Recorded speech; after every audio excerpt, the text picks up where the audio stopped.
Halo, assalamualaikum. Berjumpa lagi dengan saya, Indasari. Kali ini saya ingin berbagi, bagaimana sih cara mengisi dokumen refleksi tindak lanjut di PMM. Jadi untuk mengisinya, jawabannya ini sudah saya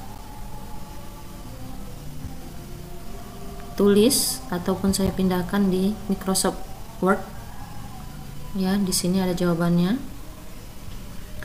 Dan ketika ingin mengisi PMM ini, formulir refleksi tindak lanjut, tinggal di copy paste aja, teman-teman. Oke. Kita baca pertanyaan pertama, yaitu apa inspirasi baru yang Anda dapatkan dari upaya tindak lanjut? Inspirasi, saya mempelajari bagaimana upaya seorang anak bisa membentuk disiplin positif dalam dirinya tanpa paksaan. Sebagai pendidik, saya sebaiknya menerapkan cara yang lebih positif ketika meminta murid melakukan sesuatu tanpa harus memaksa, di antaranya dengan melakukan hal-hal sebagai berikut.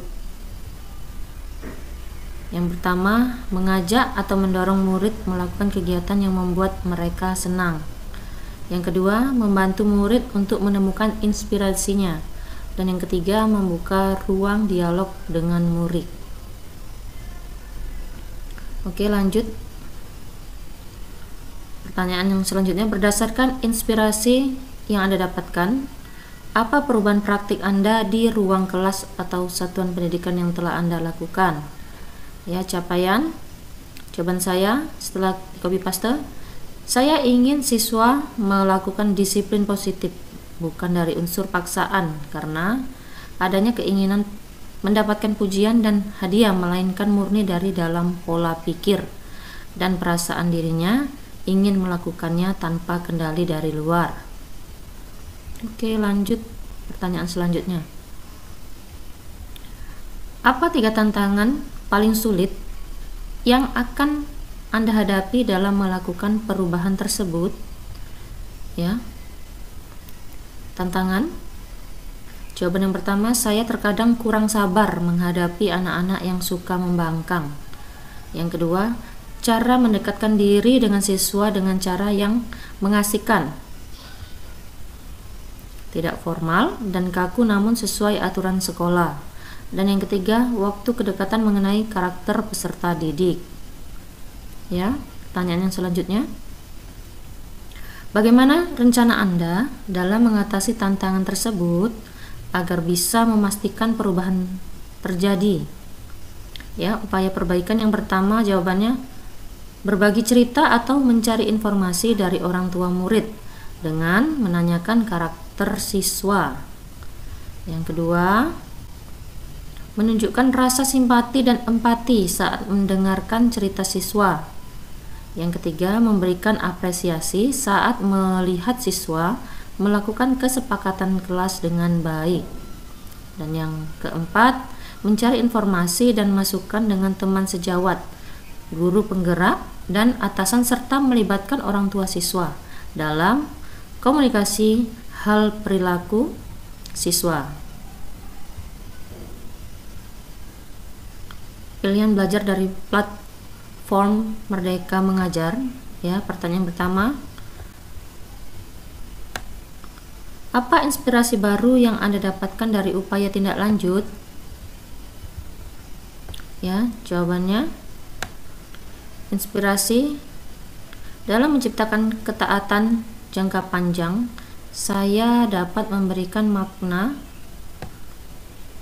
kepada murid akan tanggung jawabnya, mengajak mereka berdiskusi dengan bahasa tubuh yang lembut, pemilihan kata-kata yang mudah, contoh-contoh konkret, dan tindakan nyata dari kita.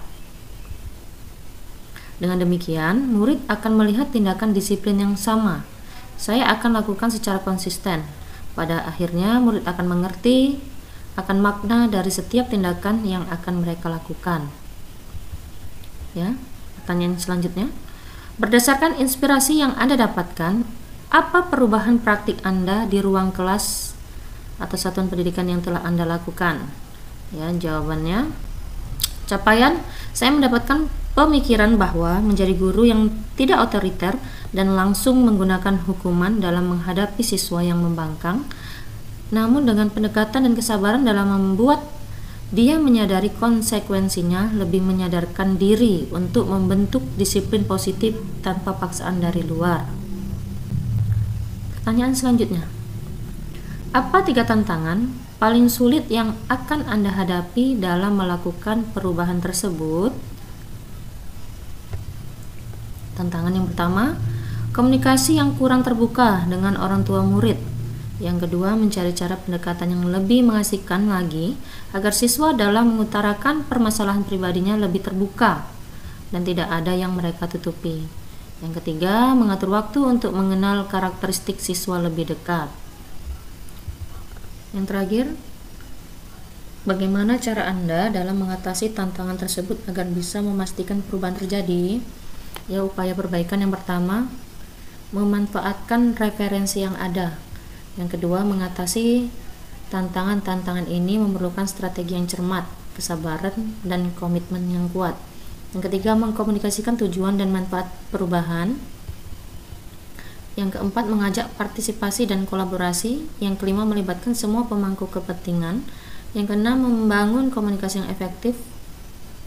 Yang ketujuh, memberikan pelatihan dan dukungan. Oke, setelah semuanya dijawab, kita pastikan terlebih dahulu apakah memang semua jawaban sudah pas.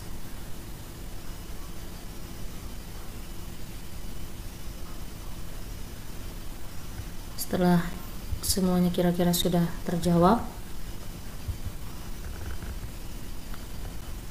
langsung aja kita klik kumpulkan.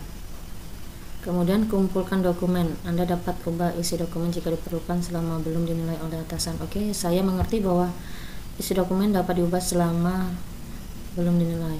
Oke, kumpulkan. Kita bisa mengisi pembinaan kinerja isi dokumen refleksi tindak lanjut ini jika sudah dinilai ya ini oleh atasan. Pembinaan kinerja pelaksanaan tindak lanjut ya. Barulah kita bisa mengisi yang ini. Oke, kita lihat sudah berapa persen. Ya, ini sudah 75% dan jika